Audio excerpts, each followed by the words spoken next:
വേണോട്ടാ, ഈ രുക്മിണിക്ക് എന്താ ഇത്ര പെട്ടെന്നൊരു മാറ്റം? മനുഷ്യരല്ലേ, മാറ്റങ്ങൾ മനുഷ്യർക്ക് എപ്പോ വേണമെങ്കിലും സംഭവിക്കാം. പക്ഷെ ഞാനതല്ല ആലോചിക്കുന്നത്. അവര് നമ്മുടെ വീട്ടിൽ വന്ന് ചോദിച്ചും പോയി. നമ്മളിനി എന്ത് തീരുമാനം എടുക്കൂടി? ഇതിലിപ്പോ എന്താ ആലോചിക്കാൻ? രുക്മിണി ആന്റി പറഞ്ഞത് കാര്യല്ലേ? ഋതിക മേഡമായിട്ടുള്ള വിവാഹത്തിന് രാജുവിന് സമ്മതമല്ല. അതുകൊണ്ട് രാജുവിന്റെ ഭാവി നമുക്ക് നോക്കണ്ടേ?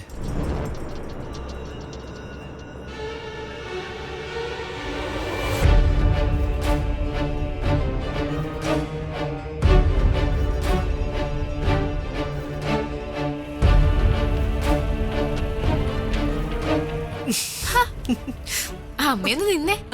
എന്തൊരു പെർഫോമൻസാ! സത്യത്തില് ഞാൻ തന്നെ വിശ്വസിച്ചു പോയി. അമ്മയ്ക്ക് തല കറങ്ങിയെന്ന് പറയുന്നു, അവിടെ കിടന്ന് കരയുന്നു. എന്തൊക്കെയാ അമ്മേ? ആ അംബിക അമ്മ കാശ് തന്നല്ലേ, എന്തെങ്കിലുമൊക്കെ പണിയെടുക്കണ്ടേടി. അത് വേണം. ഇനി അവരിരുന്ന് ആലോചിക്കും. അവരുടെ തലേക്കൊന്ന് പുകയട്ടെ. പുകഞ്ഞും കഴിയുമ്പോ അവര് നല്ലൊരു തീരുമാനം എടുക്കും. താങ്ക്സ് അമ്മേ. അമ്മ ചക്കരയാ. അടങ്ങി നിക്ക് പെണ്ണെ, നിലത്ത് താഴ്ത്ത് നിക്ക്. എങ്ങനെയെങ്കിലും കല്യാണം നടന്നിട്ട് വേണം അവരെന്ന് ബാക്കി പൈസ കൂടി വാങ്ങിയെടുക്കാൻ. നീ നടക്ക്.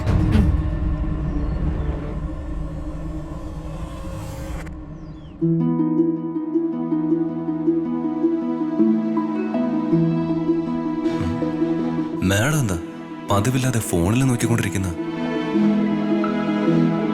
ആഹാ, വലിയ സന്തോഷത്തിലാണല്ലോ. എന്താ കാര്യമൊന്ന് തിരക്കാം. Madam madam ഫോണിലാണല്ലോ. ഇതെന്താ ഇത്ര കാര്യമായിട്ടിരുന്ന് കാണുന്നത്? സാറി കേരളത്തിൽ നടക്കുന്നതൊന്നും അറിയുന്നില്ലല്ലോ. കാരണം സാറി ലോകത്തൊന്നും അല്ലല്ലോ. നൂറുകൂട്ടം തിരക്കല്ലേ. എനിക്ക് എത്ര തിരക്കുണ്ടെങ്കിലും നമ്മുടെ നാട്ടിൽ നടക്കുന്ന വിശേഷങ്ങളൊക്കെ ഞാൻ അറിയുന്നുണ്ട് മാഡം. മാഡം ഇപ്പൊ ഈ പറഞ്ഞത് സീ കേരളത്തിൽ വന്നിട്ടുള്ള ഒരു മാറ്റത്തെ കുറിച്ചല്ലേ? അതെ. രാജു എങ്ങനെ അറിഞ്ഞു? മാഡം, എന്റെ വീട്ടില് അച്ഛനും അമ്മയും എല്ലാവരും സീ കേരളത്തിന്റെ സ്ഥിരം പ്രേക്ഷകരല്ലേ.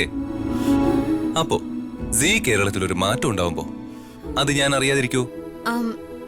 എങ്കിൽ രാജു പറ, സീ കേരളം ചാനലിന്റെ പുതിയ ലോഗോയെ കുറിച്ച് രാജുവിന്റെ അഭിപ്രായം എന്താ? സീ കേരളത്തിന്റെ പുതിയ ലോഗോ ഗംഭീരമല്ലേ? ഹൃദയസ്പർശിയായ പരമ്പരകൾ കൊണ്ട് സ്നേഹബന്ധങ്ങൾ ആഘോഷമാക്കല്ലേ നമ്മുടെ സീ കേരളം. അതെ, രാധമ്മയായിരുന്നല്ലോ സീ കേരളത്തിന്റെ സ്ഥിരം പ്രേക്ഷക. പിന്നെ എപ്പോ തൊട്ടാ വീണ്ടും സീ കേരളം കാണാൻ തുടങ്ങിയത്? അച്ഛൻ അമ്മയുടെ കൂടെ ഇരുന്ന് ഇടയ്ക്കിടയ്ക്ക് സീ കേരളം ചാനലിലെ ചില പരമ്പരകൾ കാണാറുണ്ടായിരുന്നു. ഇപ്പോ അച്ഛനും സീ കേരളത്തിന്റെ സ്ഥിരം പ്രേക്ഷകനായി. രാജു, ഞാൻ കണ്ടോണ്ടിരുന്ന പ്രോഗ്രാമേ ഞാനൊന്ന് കണ്ടു തീർത്തോട്ടെ? ശരി മാഡം, ഞാൻ മാഡത്തിനെ ശല്യം ചെയ്യുന്നില്ല. I am very sorry. മാഡത്തിന്റെ പ്രിയപ്പെട്ട ഷോള് കണ്ടോളൂ.